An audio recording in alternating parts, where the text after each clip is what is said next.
So it looks like Fonzworth Bentley knows even more about Diddy's shenanigans than we thought, because the streets are now saying that Fonz allegedly has some insider information about how Diddy treated Kim Porter because he was right there when it all happened. There have been long-standing rumors that Fonz knows where the bodies are buried from the time he worked with Diddy, and rumor has it that he has some receipts about how Diddy allegedly hurt and tortured Kim Porter when they were together.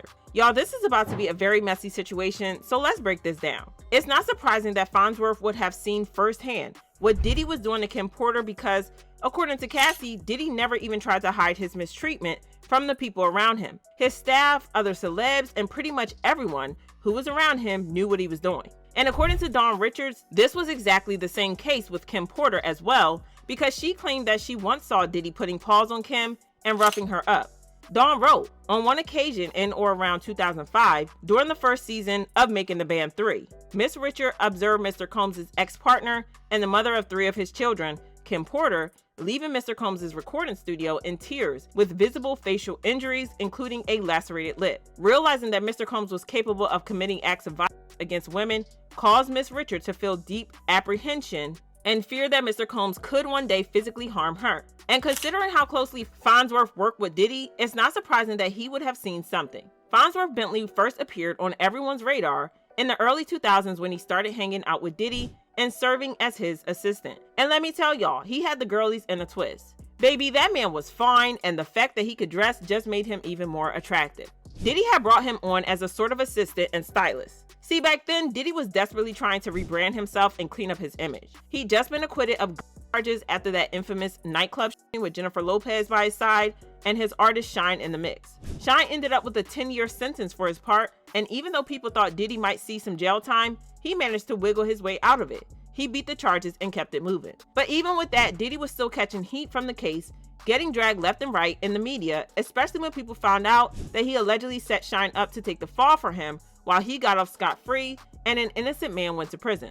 The bad press wasn't letting up, so he needed a serious rebrand.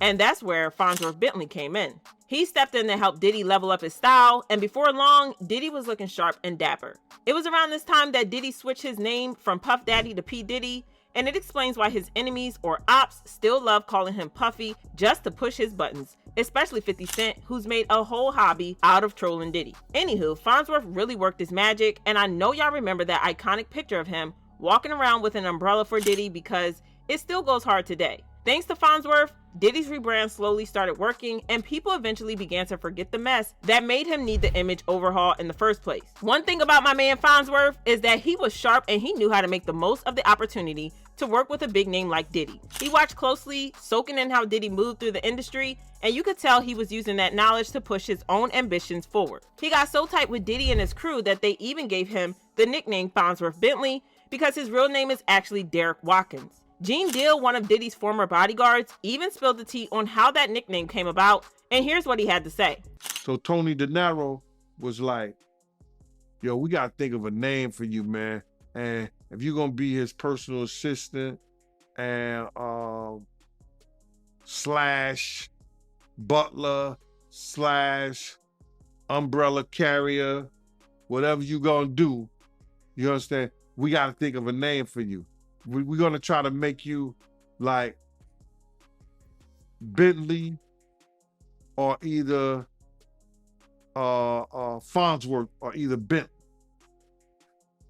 You gotta be, you gotta have that kind of persona. You gotta dress all the time, be neat and the whole 9 yards. And then the dude, Derek, was playing with him like, yeah, I know what you're talking about. I know how to do that. I could be over the top. He was acting like that. You know what I'm saying? I could be over the top. So he was saying that, and the dude, Tony De Niro, said, we got to figure out a name for you, man. It's got to be on the level of, those characters. He said, you got to be like Fonsworth, you got to be like Bentley. He said, we're just going to call you Fonzworth Bentley. And he said, I like it. And they start calling him that. Now, y'all gotta remember that Diddy is not exactly known for helping his people get ahead in their careers. Let's not forget about how he held onto his artist masters for years and only gave them back when he needed some good PR. But somehow, Fonzworth Bentley was the exception. Opportunities just kept coming his way, and once he got linked to Diddy, it was like he had a VIP pass to the music scene. Fonsworth jumped into the industry and made his presence known. He was featured on some big projects like the band's Too Hot for TV in 2002, and he even had a standout moment on Outkast's 2003 skit Good Day Good Sir from Speakerboxx The Love Below. He kept leveling up too. Y'all might remember him making a cameo in Kanye West's The New Workout Plan video. And when Kanye dropped Yeezus, Fonsworth was out here co-writing on major tracks like On Sight, Black Skinhead, I Am a God, and Hold My Liquor. All those songs went gold. Oh, and let's not forget, he was also a part of Obama's iconic 2008 Yes We Can campaign. So yeah, Fonsworth was unstoppable and making moves left and right. But just when Fonsworth's career was really starting to take off, he suddenly decided to step away from the industry, move to Atlanta, get married, and live a quiet life far from Hollywood. Now, before y'all come for me, I get that some people want privacy and don't want the spotlight, but I'm not so sure Fonsworth was one of those people. I mean, the man spent all that time grinding to make it, only to walk away just as he was finally hitting his stride. Yeah, something about that just isn't adding up. Then Jaguar Wright came out with her wild claims, saying that the real reason he left the industry was because Diddy allegedly made him his concubine and Fonsworth was tired of living like that. Child, I wish I could say this was shocking, but with all the tea and headlines we've had about Diddy recently, this just fits right in with the rest of this mess. According to Jaguar, Diddy was allegedly bending Fonsworth over, basically forcing him to play the role of his boy toy, just like he supposedly did with other young men who looked up to him. And she didn't stop there. She claimed that Fonsworth got a front row seat to all kinds of NSFW activities at Diddy's infamous parties. And let me tell you, it was a lot. Let me ask you this. What do you think Diddy and Fonzworth Bentley's real relationship was? Concubine, master. Jaguar also claimed that Fonz's marriage was his way of trying to heal from the trauma of being forced into being Diddy's slave because he had to do the freak-offs. So you think he was Diddy's concubine? Absolutely.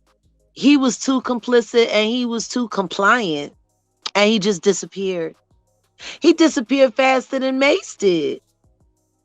Mace when Mace ran from Diddy, you could see the trailer just fire from his footsteps as he ran. That is to true. The church. But I don't understand why people don't ask why. People, oh yeah, he gone. Oh, okay. Nobody bothered to ask why. Why doesn't anybody ever want to know why? Well, the streets are now saying that Fonsworth has more tea on Diddy than we know, including how he allegedly unalived Kim's secret boyfriend, a man named Shakir Stewart, even though he and Kim were broken up at the time. And considering how he allegedly tried to blow Kid Cudi up for going after Cassie when he and Cassie were no longer together, I guess we shouldn't be surprised. For some context, Kim started seeing a man named Shakir Stewart. Diddy was furious about this, and when they argued, he beat her up badly, even breaking her nose. Now, Diddy has gone to great lengths to protect his image, and you can barely find a trace of the incident on the internet, apart from this website that dates back to 2005. They wrote, Diddy Combs' girlfriend, Kim Porter, was left with a broken nose after the couple argued on Combs' yacht in St. Tropez. Combs flew in a specialist plastic surgeon from Geneva after the accident. Porter has since claimed that she hurt her face after she banged her nose on the table. If you think that's bad enough, let me take you a step further. Shakir Stewart was found dead in his home from gunshot wounds, and they concluded that he had unalived himself. But many people weren't buying that story, and rumors started swirling that Diddy might have had something to do with it. See, just a few weeks before Shakir's passing, there were reports that Diddy had allegedly beaten him up, and people couldn't help but connect the dots. The timing was just too suspicious for some, and it had folks looking at Diddy sideways all over again. An insider reported that Kim was seeing Shakir, and Diddy found out, and he went ape. He tracked Shakir down to his hotel, then Diddy went up there without security and beat him to a bloody pulp. Don't let the shiny suits and curls fool you. Diddy will F a man up. Well, the streets are convinced that Fonsworth allegedly has receipts of Diddy treating Kim like this and that he might have put out the hit on Shakir. Fans commented, Diddy messed up all the ladies he dated. It saddens me that these ladies got into his arms. I hope ladies like Young Miami will learn from this. If Fonzworth Bentley get on the stand, it's over for Diddy. Seems like when something bad comes out, he does a name change. Now he is Brother Love. This guy is one of the sickest people I've heard. I can't believe he is not in prison. I sure hope something happens and he goes to prison right next to R. Kelly, another sicko. And I thought it was weird back then that Diddy had an assistant whom everyone referred to as a manservant. They actually used the term manservant instead of personal assistant or even butler. But do y'all believe Fonz's side of the story, or do you think that he's spinning tails for clout? Let me know what your thoughts are on this one, then check out this next video.